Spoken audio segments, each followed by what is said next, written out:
और सभी को मेरा नमस्कार। मैं वीरबल धाकर, आपका ऑनलाइन में स्वागत है। और आप कैसे हैं? मैं जानता हूं कि पढ़ाई कर रहे होंगे, ठीक होंगे। पर पढ़ाई थोड़ा सताती भी है। क्या पढ़ाई सताती है? कुछ लोगों की हॉबी होती है कि बस पढ़ना है, कुछ पढ़ना है, कुछ पढ़ना है, और पढ़ के इतना बड़ा बनना है, इतना बड़ा बनना है कि ठीक है, अम्बेडकर तो नहीं बन सकते लेकिन अम्बेडकर को फॉलो तो कर सकते हैं। न कैसी कैसी परिस्थितियों में पढ़ा था, कभी उनकी जीवन हिस्ट्री को पढ़ना, कैसी कैसी परिस्थितियों पढ़े।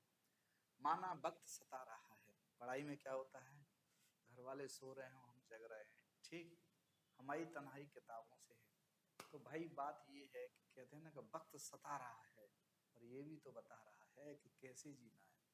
ठीक है, क्या ये भी तो बता रहा है कैसे जीना है। तो इसी के साथ हम शुरुआत करते हैं, और एक बूस्टर डोज के साथ में।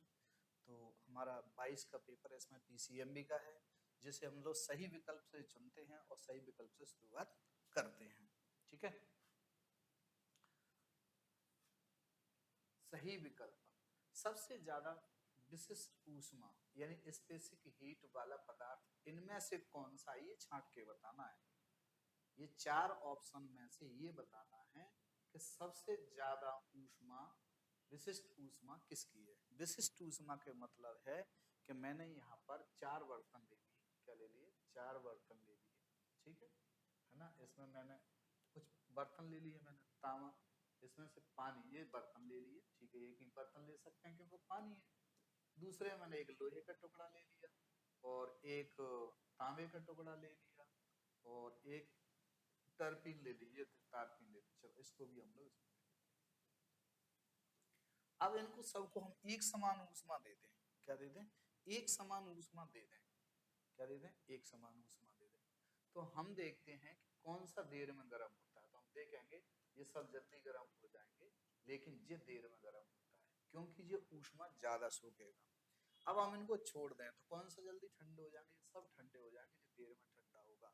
तो ज्यादा ऊष्मा जो सोखेगा उसकी विशिष्ट ऊष्मा ज्यादा होती है। इसीलिए हम कह सकते हैं कि जो लोग रोगी होते हैं ना, वो अपनी पेट की सिकाई के लिए पानी भरी बोतल का उपयोग करते हैं, तेल या घी भरी बोतल का प्रयोग नहीं करते। ये यही में इसका अंतर है। पानी क्यों लेते हैं? क्योंकि पानी ज्यादा ऊष्मा सोखता है, तो ज्यादा निकालेंगे तो हम चूल्हे पे से ऊष्मा ज्यादा लेंगे और हमारे पेट को ज्यादा मिलेगी। इसलिए तेल या घी की बोतल से हम सिकाई नहीं करते हैं। किससे करते हैं? पानी की भरी बोतल से प्रयोग करते हैं। ठीक है, जो ज्यादा ऊष्मा सोखेगा वो ज्यादा ऊष्मा फेंकेगा, जो ज्यादा पड़ेगा वो ज्यादा कमाएगा। ठीक वही स्थिति है, उसकी स्टेटस अच्छा होगा। क्या होगा? ज्यादा समाज में पॉपुलर होगा। क्या होगा? ज्यादा समाज में पॉपुलर होगा। तो पानी में सबसे ज्यादा विशिष्ट ऊष्मा होती है। इसकी कैपेसिटी लगभग 1 कैलोरी, कितनी? 1 कैलोरी प्रति ग्राम ऊर्जा लेगा। तो या जूल में भी कह सकते हैं, अथवा हम कोई से एक याद कर लेना। जो अबाउट लगभग पानी की विशिष्ट ऊष्मा कितनी होती है? 1 कैलोरी प्रति ग्राम होती है। ठीक है, यदि डिग्री सेल्सियस दिया, 1 कैलोरी प्रति ग्राम डिग्री सेल्सियस, या अपन जो दूसरे इकाई में बोलते हैं ना, 4.18 जूल प्रति ग्राम सेल्सियस होता है। तांबे या लोहे जैसी धातुओं से कहीं ये ज्यादा है। क्या? कहीं ज्यादा है, ये कहना। चलो ठीक है। तो अब आता है दूसरा प्रश्न हमारे पास। सही आंसर हो गया पानी। मीथेन किससे मिलकर बना होता है? मीथेन आपने देखा होगा, ज्यादातर गोबर गैस बनती है, सिलेंडर है, उसमें ये मीथेन मिलती है। मीथेन में क्या क्या चीज मिली होती है? मीथेन किससे मिलकर बना होता है? तो उसमें दिया, प्लेन से बना है, पिरामिड से बना है, ऑक्टाहेड्रल से बना और टेट्राहेड्रल से बना है। तो मीथेन का स्ट्रक्चर जो होता है वो किससे मिलकर बना होता है, ये पूछा है। थोड़ा सा ये गहराई से पूछा है आपको, है ना। तो हम CH4 का सी, क्या सी, एक सी, और इसके 4 कार्बन होते हैं। क्या होते हैं? 4 कार्बन ऐसे होते हैं। ठीक है, तो ये टेट्रा, 1 2 3, मोनो, डाई, ट्राई और टेट्राहाइड्रल। कितना है? टेट्राहाइड्रल। तो टेट्रा वाले कितना होता है? 4। तो 4 किसमें है? ये लगा टेट्रा। तो ये हम कहेंगे कि मीथेन किससे बना है? तो टेट्राहेड्रल से बना होता है। ये रचना किसकी है? मीथेन की है, तो हम बोलेंगे टेट्राहेड्रल से बना होता है। ठीक ठीक है। इसमें जो संकरण है वो sp3 संकरण है। क्या है? sp3 संकरण है, जिसमें 4 कार्बन होते हैं बॉन्ड सिंगल, इसमें एक सिग्मा बंद होता है। कौन सा होता है? सिग्मा बंद होता है, बस। ठीक है, और कुछ नहीं बताना। अब आता है इसका मतलब ये सही आंसर किसका? टेट्राहेड्रल। 1 2 3 4, 4 को बोलते हैं टेट्रा। अब आता है अगला प्रश्न। क्या आता है? अगला प्रश्न आता है HCN और HNC में पाए जाने वाले आइसोमेरिज्म हैं। आइसो माने तो क्या है? समान है। क्या होता है? समान। तो आइसोमेरिज्म के बारे में समझेंगे। ये उन्हीं लोगों को पढ़ना पड़ेगी यहाँ पर जिनको थोड़ी बहुत केमिस्ट्री आती होगी, बंद आते होंगे, बंद बनते हैं वो आते होंगे। तो यहाँ हम देखेंगे यहाँ पर क्या होता है? HCN में हाइड्रोजन साइनाइड बोलते हैं इसको, और HNC हाइड्रोजन आइसोसाइनाइड।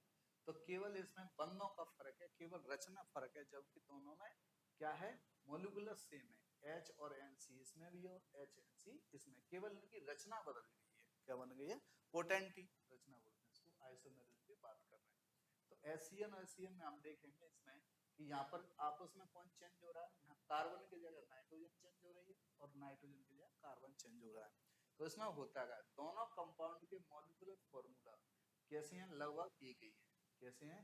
इसमें भी HCN और इसमें भी HNC, तीनों के अंक सेम है। लेकिन होता क्या है? हाइड्रोजन से जुड़े एटम, जहां पर हाइड्रोजन पे क्या जुड़ा हुआ है? कार्बन, और जहां हाइड्रोजन पे कौन जुड़ा हुआ है? नाइट्रोजन। जहां ये फर्क है बस इसमें ये। तो इसमें आपको ये पूछा है किसी ने, बहुत अच्छा लेवल से पेपर बनाया है। इस तरह के आइसोमेरिज्म बोलते हैं इसको। क्या बोलते हैं?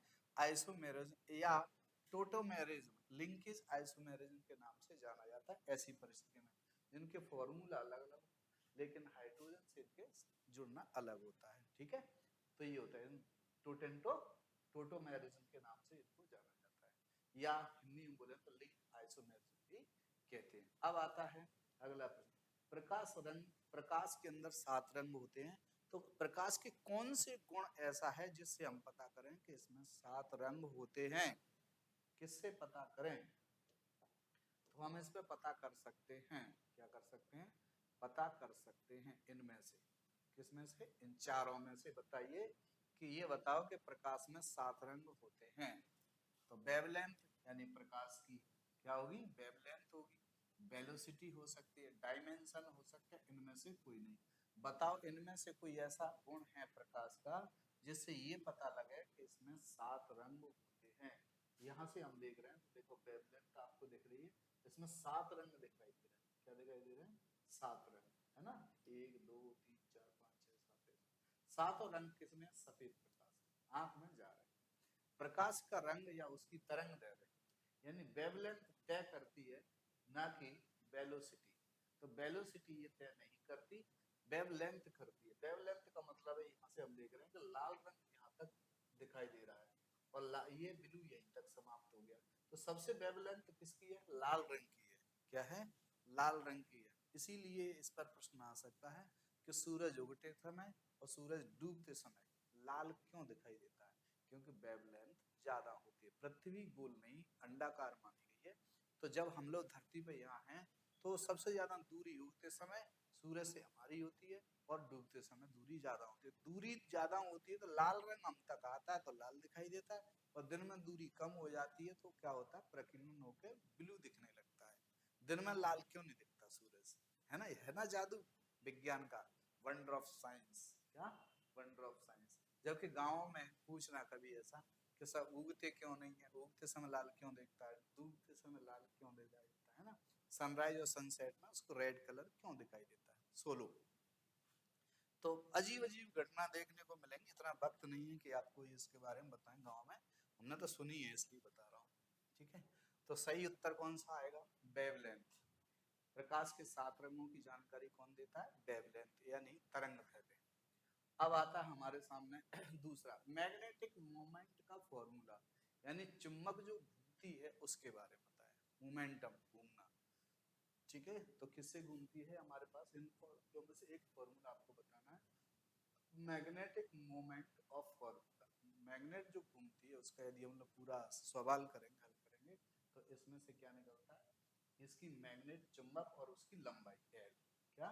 चुंबक एल। तो इसमें एम एल।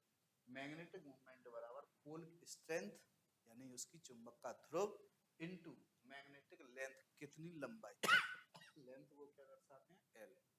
तो इन दोनों को गुणा कर दिया जाए तो मैग्नेटिक घूमने की दिशा पता लगा सकते हैं। चलो ये भी हो गया हमारे सामने।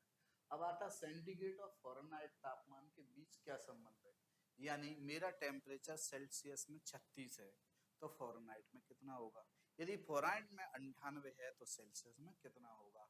इन दोनों के बीच ऐसा सूत्र, ऐसा रिश्ता होगा कि एक दूसरे में कन्वर्ट हो सकते हैं। तो हमारे सामने एक अच्छा सूत्र दिया है, इनमें से ये होता है, कौन सा होता है इसमें से, ये वाला C अपॉन एफ बराबर एफ माइनस 32/9।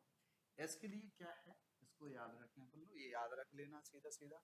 इसमें होता क्या है, यदि C की वैल्यू दी है, यानी मेरा टेम्परेचर सेल्सियस में कितना 36 है, तो यहाँ 36 रख के सॉल्व करेंगे तो एफ आ जाएगी। यदि मेरा 100 डिग्री सेल्सियस 100 डिग्री फ़ारेनहाइट है, कितने है डिग्री फ़ारेनहाइट है, कितने का 100 डिग्री फ़ारेनहाइट है, तो मैं एफ की वैल्यू इधर दूंगा तो C आ जाएगी।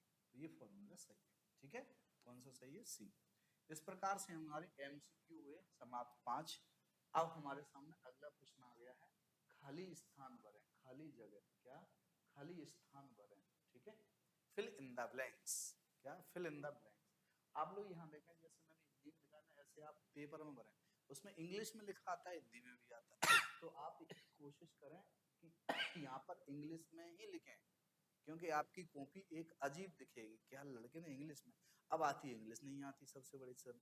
तो भाई साहब लगाओ अकल बीरबल की, पेपर में ही लिखी आई English, fill in the blanks, तो उसमें से राइट जो शब्द है वो हटा दो, राइट है fill in the blanks, right को हटा दो, क्या बची फिल इन द ब्लैंक्स, तो फिल इन द ब्लैंक्स आ गए, है ना। इसके बाद आप है ना ये याद डालो, तो विटामिन ए कै में अच्छी घुलनशील है, तो हम बताएंगे यहाँ vitamin A, D, E, K।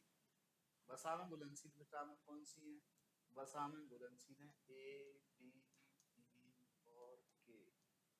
तो इनमें से ये वसा वाली तो नहीं है कहीं से, विटामिन घुलनशील है, विटामिन ए किसमें है, वसा में, तो आंसर आ गया वसा। आपने पढ़ा होगा, ये तो बहुत आता है कई बार कि वसा में घुलनशील विटामिन है और पानी में घुलनशील विटामिन है। विटामिनों के दो प्रकार बांटे, तो हमने वसा में कौन कौन से, अदेक, अदेक याद रखना, अदेक वसा में, तो ये ऐसे रह जाएगा। स्टार्च का फॉर्मूला, स्टार्च का मतलब आटा, रोटी का फॉर्मूला क्या है, रुई का फॉर्मूला क्या है। स्टार्च का मतलब शुगर तो है पर नॉन मीठी शुगर नहीं है, तो हम यहाँ पर अब देखेंगे C6H10O5, है ना, और इसके आगे N लगा देंगे। N का मतलब है कि इसमें N यहाँ पर एक अणु माना गया है इसको, और इसमें जितने हम लोग क्या मिला दें, पानी मिला दें, क्या मिला दें, पानी, तो क्या बन जाएगा ग्लूकोज, देख लो C6H12O6। अर्थात हम देखेंगे H10 है तो कितने हो गए, 2 हाइड्रोजन जुड़ गए तो 12 हो गए, O कितने का 5 है तो एक जोड़ देंगे 6 हो गए, ग्लूकोज बन गया। अब ये मीठी शुगर में बदल गया। तो जब किसी को पानी में घोल दिया जाए आटे को, है ना, गल जाए, उसके बाद हम खाएं, तो जीभ में हम जब रोटी को या किसी को लेंगे, मान लो पकड़ी खा रहे हैं, शुरू में लेंगे तो कैसी होगी, लकड़ी जैसी, कोई स्वाद नहीं आएगा, सूखी रोटी खा रहे हैं। जब हम लोग जीभ पे धरते ही गलेगी तो ग्लूकोज में कन्वर्ट हो जाएगी, तो रोटी मीठी लगने लगती है, यही है। तो स्टार्च का फॉर्मूला आटे का क्या है, C6H10 और O5 है। अब आता वाष्प घनत्व द्रव्यमान का कितना होता है, तो वाष्प घनत्व द्रव्यमान क्या होता है, तो उसका हम लोग फॉर्मूले से निकालते हैं। आप उन दोनों का रिश्ता याद रख लो जब कभी भी आए तो, कि वाष्प घनत्व और द्रव्यमान, द्रव्यमान होता है वजन, और उसके बाद आता है वाष्प घनत्व अणुओं की संख्या से निकालते हैं। तो इन दोनों का अनुपात कितना होता है, एक दूसरे का आधा होता है, कितना होता है, आधा होता है। अब आता है अमोनियम साइनेट, क्या, अमोनियम साइनेट को गर्म करने पर क्या निकलता है, या हम कह सकते हैं कि यूरिया को गर्म करें, क्या करें, यूरिया को गर्म करें तो अमोनियम साइनेट निकलती है, क्या होता है, अमोनियम साइनेट निकलती है, ठीक है, एकदम यूरिया आ गया। अब आती है एंजाइम फर्मेंटेशन द्वारा स्टार्च को माल्टोज में बदला जाता है, तो ऐसा कौन सा एंजाइम है जो किण्वन की क्रिया करके और वो बदल देता है। तो आपने जब भी फॉर्मूला लिखा होगा किण्वन की, तो उसमें एमाइलेज एंजाइम, जाइमेज एंजाइम ऐसे लिखते हैं, लिखते ऊपर, तो वो केवल एंजाइम का नाम लिखना है, एमाइलेज एंजाइम, ठीक है। चलो ठीक है, तो एमाइलेज एंजाइम किण्वन द्वारा स्टार्च को माल्टोज में बदल देता है, ये याद रखना है। ठीक है, ये आ कहाँ से रहे हैं क्वेश्चन? तो ये सूक्ष्म जीवों की बात आ रहा है, तो पीसीएम में माइक्रोबायोलॉजी यानी सूक्ष्म जैविकी नाम का एक पार्ट है, वो 2 नंबर का होता है, उसमें से रूटीन आती है 2 नंबर। ठीक है, अब आता है दूध को, दूध की चीनी को क्या कहते हैं? जब दूध के अंदर मीठापन होता है, क्या होता है? मीठापन। तो मीठापन किसके कारण होता है? शर्करा के कारण। उस शर्करा को बोलते हैं डाई शर्करा। कौन सी डाई शर्करा? डाई शर्करा, उसका नाम है लैक्टोज। तो इसमें पाया जाता है कौन? लैक्टोज। ठीक है, तो दूध में पाया जाता है लैक्टोज, आंसर आ जाएगा। ठीक है, लैक्टोज कौन सी शर्करा है ये पूछा, अगली बार चेंज हो गया तो अपन बोलना है डाई शर्करा। कौन सी है? डाई शर्करा। डाई शर्करा क्यों कहेंगे? डाई शर्करा इसलिए कहेंगे कि देखो ये C6H12 मोनो शर्करा हो गई, तो इसको डबल कर दो C12H22O11, तो 6 दूनी 12 हो गए, नहीं हो गए? तो दुगने हो गए, दुगने क्या होता है? डाई, ये है। ठीक है, तो हमारे साथ फिल इन द ब्लैंक्स हो गए। अब आता है सही जोड़ी बनाइए, तो सही जोड़ी आराम से बनाएंगे, मैंने कई बार आपको बताई है। सही जोड़ी में कई बार ऐसा हो सकता है आपके साथ में कि पूरे के पूरे एक साथ नहीं मिल पा रहे हैं, तो आप पहले वो मिलाएं। कौन सा मिलाएं? जो हमें आता है। तो कोलेटरल टाइप फाल्केटम क्या है? ये नहीं पल्ले में पड़ रही है, ये साइंटिफिक नेम है। चलो ठीक है, अब पोटेशियम क्या है? नमक है। क्या है? पोटेशियम क्या होता है? नमक है। क्या? सॉल्ट है। केरोसिन क्या है? मिट्टी का तेल है। वनस्पति घी क्या है? जो कि डालडा बोलते हैं हम लोग, वो होता है। ठीक है, सर्कोस्पा पर्सोनेटा, ये भी वैज्ञानिक नाम है। वैज्ञानिक नाम की पहचान ये हमेशा कैसे बनते हैं? ये टेढ़े बनते हैं। ठीक है, कैसे बनते हैं? टेढ़े आते हैं छपे, इटालिक्स ऐसे होना चाहिए ना, ऐसे हो जाते हैं, इटालिक्स बोलते हैं इसको। तो यहाँ से हम बात करेंगे कोलेट्रम टाइप फॉलिकेरम, किसकी? गन्ने में लाल सड़न। क्या? गन्ना जब हम देखते हैं कई बार खाते हैं तो गन्ना लाल निकलता है भीतर। क्या निकलता है? लाल। तो वो किसके कारण हो रहा है? कोलेट्रम ट्राइफॉल्केटम। कौन सी हो रही है? कोलेट्रम ट्राइफॉल्केटम। ये फफूंद का नाम है। अगली बार यहाँ दे दिया ना, तो इसका हम देखेंगे कि लाल सड़न किससे होता है, तो अगली बार हम बता देंगे यहाँ फफूंद से। ये भी पूछ सकता है किससे होता है, तो आंसर देंगे फफूंद से होता है। तो कैसा होता है लाल सड़न, हम देख लेते हैं एक बार। मैंने इसमें आपको इमेज बता देता हूँ। ठीक है, देखो ये गन्ना है, इसका लाल सड़न। ये है नमक, इसे हम लोग पोटेशियम नमक यानी सेंधा नमक भी कह सकते हैं, है ना? ये वही नमक है। उसके बाद हम बात करेंगे, ये देखो तेल, मिट्टी का तेल केरोसिन है। इसे खनिज तेल के नाम से जाना जाएगा। किसको? खनिज तेल। क्यों कहेंगे खनिज? क्योंकि ये खदान से निकला हुआ है, मिट्टी से निकला हुआ है, इसलिए इसका नाम मिट्टी का तेल रखा गया है। अब वनस्पति घी तो आपने देखा है, इसको डालडा बोलते हैं। इस पर नारियल का पेड़ छपा हुआ है कि नहीं? तो उससे जो घी बनता है वो उसे डालडा घी बोलते हैं। सर्कोस्पोरा पर्सुनेटा, ये टिक्का नाम की बीमारी होता है मूंगफली पर। किस पर? मूंगफली पर टिक्का। इसमें टिकियां बन गई ना, ये टिकियां, टिकियां बन गई कि टिक्का। तो मूंगफली का टिक्का किससे होता है? तो इसके अंदर हमने लैब पे जब भेजा तो लैब में लैब वालों ने बताई भाई इसमें फफूंद लग गई। ठीक है, क्या लग गई? सर्कोस्पोरा पर्सुनेटा नाम की फफूंद लग गई इसमें। तो अब हमें ये सभी चीजें देख ली है ना, तो अब इन्हें मिलाना आसान हो जाएगा। ठीक है, तो देखो आगे हम देखते हैं कोलेट्रम टाइफॉल्केटम किसके काम आ रहा है? ये कौन सी बीमारी है? गन्ने में लगती है, तो हमारा पहला इससे लग जाएगा। दूसरा पोटेशियम नमक क्या बनाता है? साबुन बनाता है। ठीक है, केरोसिन क्या है? केरोसिन मिट्टी का तेल है ना, मिट्टी का तेल, इसे मिनरल ऑयल भी कह सकते हैं। क्या कह सकते हैं? मिनरल ऑयल भी कह सकते हैं। तो इसे हम लोग मिट्टी का तेल बोलेंगे, है ना, मिट्टी का तेल, या दूसरे शब्दों में खनिज तेल। इसका क्योंकि खदानों से निकल रहा है, पेड़ों से तो मिल नहीं रहा, खनिज तेल भी इसको बोलते हैं। अगला आता है वनस्पति। वनस्पति में हाइड्रोजनीकरण। क्या होता है हाइड्रोजनीकरण में? तेलों के साथ हाइड्रोजन का संयोग कर दिया जाता है, तो वो कैसे हो जाता है? गीले से। तो उसके लिए पहले क्या, तेलों में से गर्म करके उनकी बदबू निकालते हैं, फिर भाप के माध्यम से उसमें क्या, हाइड्रोजन यानी पानी जोड़ देते हैं, और तेल तेल नहीं रहता, डालडा बन जाता है। ठीक है, डालडा बन जाता है।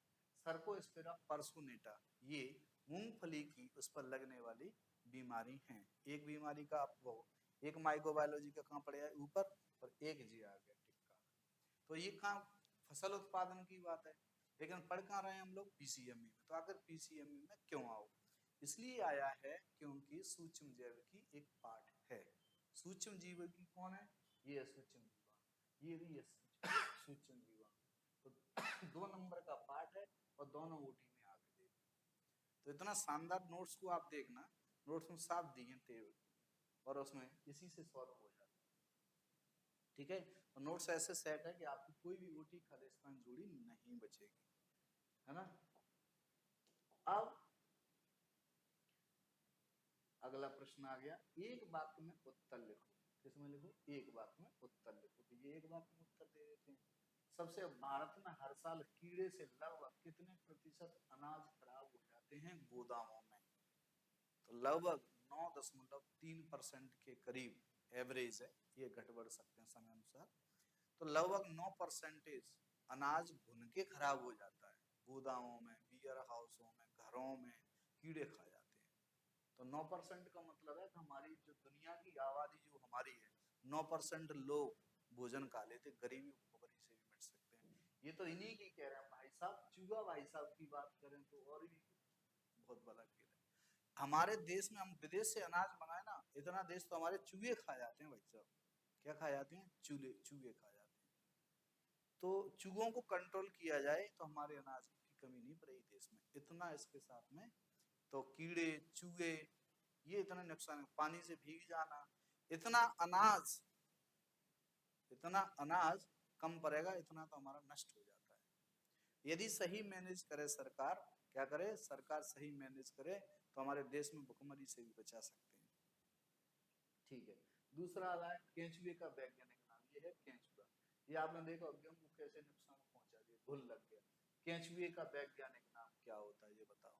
तो फेरेटमा फोस्तमा जो भारत में पाए जाते हैं वो है तो फेरेटमा फोस्तमा, और दुनिया में लुब्रिकस टेरिस्टिस नाम का है और दूसरे केंचुआ भी है, लेकिन भारत में जो केंचुआ मिलता है उसका फेरेटमा फोस्तमा इसका नाम है।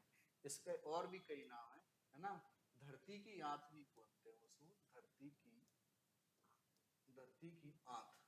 ठीक है, और सबसे बड़ा अच्छा है किसान का मित्र। ये अगली बार इस बात तो ये नाम आ गया, अगली बार पूछे किसान का मित्र किसे कहते हैं, तो जोड़ी ओटी में मिल जाए तब किसान का मित्र किसे कहेंगे, किसान का मित्र। क्यों कहेंगे किसान का मित्र, क्योंकि यह जमीन को जोतता रहता है। किसान का काम अपने आप होता रहता है, तो किसान का कौन हुआ, दोस्त, इसलिए इसे फार्मर फ्रेंड बोलेंगे। क्या बोलेंगे, फार्मर्स फ्रेंड, किसानों का मित्र कहा जाता है। धरती में रहती है ये आंत, इसलिए धरती की आंत भी कहते हैं। तो ये जमीन जोतता रहता है, इसलिए इसे प्रकृति का हल भी कहते हैं। क्या कहते हैं, प्राकृतिक हल भी कहते हैं, जोतता रहता है। ठीक है, चलो इस प्रकार से हमारे सामने ये हो गया। अब आता है वृत्त का क्षेत्रफल कितना होता है। तो वृत्त का क्षेत्रफल निकालने के लिए आर होती है और उसका पूरा एरिया का क्षेत्रफल निकालना होता है। तो क्या होता है इसके पास, एरिया बराबर पाई आर स्क्वायर। क्या होता है, पाई आर स्क्वायर। ठीक है, पाई आर स्क्वायर लगा। तो इस प्रकार से हमारे वृत्त का क्षेत्रफल हो गया। जंगली पौधों को खेती वाले पौधों में बदलने के लिए प्लांट ब्रीडिंग जेनेटिक्स में वैज्ञानिक लगे हुए हैं कि जंगल में कोई पौधे मिले उसको हम लोग अपने खेतों में उगाने लायक बनाना है। तो अभी तो वो जंगली था, अब रिहायशी बनाना चाहते हैं हमारी खेती में। जैसे कि गेहूं को बना लिया हमने, पहले गेहूं कौन से थे, पुराने वाले बड़े बड़े हुआ करते ऊंचे ऊंचे, उनको हमने अब छोटा कर लिया और आप देखो अच्छा गेहूं होगा, ट्रिटिकम एस्टिवम यानी हेक्साप्लॉइड।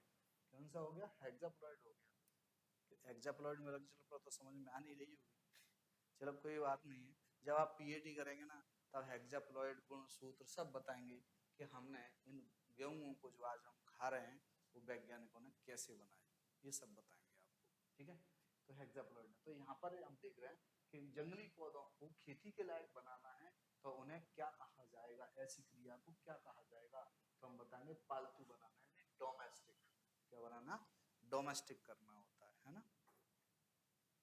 तो ये नाम इसे दे सकते हैं, हिंदी में कुछ भी कहें लेकिन इंग्लिश में सही याद रखना, डोमेस्टिक। अब आता है वनस्पति विज्ञान के जनक कौन है। यानी विज्ञान की शुरुआत, विज्ञान की नींव किसने रखी, उसे जनक या फादर ऑफ बॉटनी या फादर ऑफ किसकी, साइंस की कह सकते हैं। तो हम लोग थियोफ्रेस्टस का नाम आता है फर्स्ट, ये आपके थियोफ्रेस्टस है। तो जो हमने वैज्ञानिक याद रख लिया बढ़िया वाला मस्त, वो हमारे लिए यादगार बन जाएगा। क्या बन जाएगा, यादगार बन जाएगा। इस प्रकार से हमारे सामने ये 5 ऑब्जेक्टिव भी हुए, एक वो सॉरी 5 हमारे पास एक शब्द में उत्तर भी हो गए। अब आती है मैचिंग। क्या आती है, मैचिंग कैसे करेंगे, सही गलत बताना है, ट्रू फॉल्स बताना है। तो ट्रू फॉल्स में मैचिंग जैसा दे दिया है कि आप इनको बताओ सही गलत क्या है, तो हम बताएंगे सही गलत क्या है। स्टैंडर्ड एरर यानी मानक गलती, मानक त्रुटि क्या है, मानक त्रुटि एक स्टैंडर्ड एरर बोलते हैं, त्रुटि है ना, मानक त्रुटि किसे कहते हैं। तो मानक त्रुटि बराबर होती है n बराबर स्टैंडर्ड डेविएशन। ये मानक त्रुटि है, तो बिल्कुल सही बात है, ये गलत आंसर है ना, ऐसे नहीं होती है, मानक एरर नहीं होता। तो मानक एरर नहीं, ऐसे नहीं होता। कैसे होता है पर ये मानक एरर में, इसमें ये क्या होगा, ये ऊपर चला जाएगा तो सही आंसर नहीं होगा, तो ये नीचे आ जाएगा, तो ये सही आंसर, इसलिए ये गलत है। ठीक है, अब आता है वृत्त की परिधि। वृत्त की परिधि को हम क्या जानते हैं, 2πr, ये बिल्कुल सही बात है, तो ये सही है। ठीक है, अब आता है वृत्त का क्षेत्रफल कितना होता है, πr², बिल्कुल सही है, इसमें तो कोई संदेह है ही नहीं, कई बार पढ़ते आए, फॉर्मूला पूछे, देखो गणित का हाल यही होगा वो, ठीक है, गणित पढ़ते पूरी साल। यदि आप ऐसे टीचर के यहाँ पढ़ रहे हैं जो मैथ का टीचर है, वो पूरी साल गणित पढ़ाएगा, वो गणित की हवा याद करेगी। तो एग्रीकल्चर के टीचर से पढ़ना इसलिए जरूरी है कि आपको आगे चल के एग्रीकल्चर फील्ड में बहुत कुछ आगे जाना है, ग्राम सेवक, आरईओ, एसडीओ, जितने बड़े बड़े पद हैं उन पे पहुंचना है। और यदि आपने कोई मैथ, कॉमर्स, बायोलॉजी वाले टीचर के ट्यूशन लगाया है, तो बेटा वो नहीं है, निपटना तय है, उसको कोई नॉलेज नहीं होता अपने सब्जेक्ट का, स्पेशल क्यों लगाइए। ठीक है, अब मान लो मैं कहूँ मैं IIT कराऊँ, भाई मैं एग्रीकल्चर का हूँ, तो मैं एग्रीकल्चर के डॉक्टर बना सकता हूँ, मजिस्ट्रेट बना, सॉरी PSC करा सकता हूँ एग्रीकल्चर से, तो वो मैं एग्रीकल्चर फील्ड का एक स्पेशल ज्ञाता हूँ। अब वही मैथमेटिक्स फिजिक्स में तो आता नहीं है IIT वाला, तो फिर मैं बेवकूफ़ी में बैठा लूंगा और मैं साहब कह रही नीट की कोचिंग खोल ली, ये सब बेवकूफ़ी है। तो जो जिसका टीचर होता है स्पेशली उसी के पास पढ़ना चाहिए। तो मैंने यहाँ देखा है क्षेत्रों में बच्चे कहीं जाना नहीं चाहते, अरे वो ट्यूशन जा रहा है उसी के अपन बैठ गए। मैथ के बच्चों में इजी वाले बच्चे भी बैठा दिए, वो पूरे दिन बैठने के नाम पे कमरा किराया दे रहे हैं, तो ऐसे सफल नहीं हो सकते। मैं देख रहा हूँ 25 साल से जो बच्चे यहाँ मुझे फीडबैक देते हैं, सर हमें टीचर ना दे, कुछ बता ही नहीं, इसलिए बता रहा हूँ। आप आएंगे तब भी कहेंगे सर हम जिस ट्यूशन में जाते हैं, बिल्कुल सही सही कह रहे हैं एक एक सब। यदि वो अच्छे पढ़ा दे तो PA तो यूं निकल जाएगी आपकी, क्योंकि आना वही है जो सिलेबस है। तो थोड़ा सा ध्यान में, तो यहाँ पर देखेंगे 1060 की वैल्यू कितनी, क्या लिखा है यहाँ पर 1060 की वैल्यू कितनी ठीक है, 1060 की वैल्यू कितनी है, तो 1060 की मान लो √3 है, इसमें कोई दिक्कत नहीं है। ठीक है, अगला आता है बात 120 की वैल्यू कितनी है, यहाँ पर 120 की वैल्यू -√3 है, तो ये सही है, बिल्कुल सही है। विचरण गुणांक कितना होता है, तो विचरण गुणांक होता है सिग्मा बटे m × 100, इसका मतलब ये गलत है ना, इसका मतलब ये गलत है विचरण गुणांक। इधर देखते हैं क्या असत्य है, तो सही क्या होगा, तो ये उल्टा हो जाएगा, यहाँ सिग्मा आ जाएगा, यहाँ माध्य आ जाएगा। m का मतलब है माध्य, चाहे वो समांतर माध्य हो, चाहे मानक समांतर माध्य हो, माध्य का हो या बहुलक हो, कोई सी भी माध्य हो, मीन, m मतलब मीन, मीन बोले तो यहाँ माध्य, तो माध्य कोई सी हो, m भी हो, m ही हो या मोड हो, तीनों कोई से में से कोई से हो, तब ये सही आंसर ये होता है। आगे चल के आया तो आप बता देंगे कि ये नहीं, ये गलत है, ये सही। ठीक है, ट्रू फॉल्स में आ जाए अगला, उसमें भी आ जाए, ट्रू फॉल्स में तो आएगी, OT में आ जाए, तो सही भी पता होना चाहिए, ये सही है तो सही है, गलत का क्या आंसर बता दिया आपको, इसको पलटना है बस, इसमें क्या गलती है, इसमें इसको भी पलटना है बस। ठीक है, अब आता है मानक त्रुटि क्या होती है, वो आपको मैं बता चुका हूँ कि देखो सिग्मा बटे n √n सही है, तो मैंने कहा ना कि इसको केवल पलटना है, n नीचे आ जाएगी, मुझे ऊपर चला जाएगा। ठीक, तो इसका आंसर आ जाएगा। अब आता है यहाँ से प्रोटीन के भौतिक एवं जैविक महत्व लिखो, तो ये करेंगे हम अगले लेक्चर में, कितने में करेंगे, अगले लेक्चर में करेंगे। ठीक है।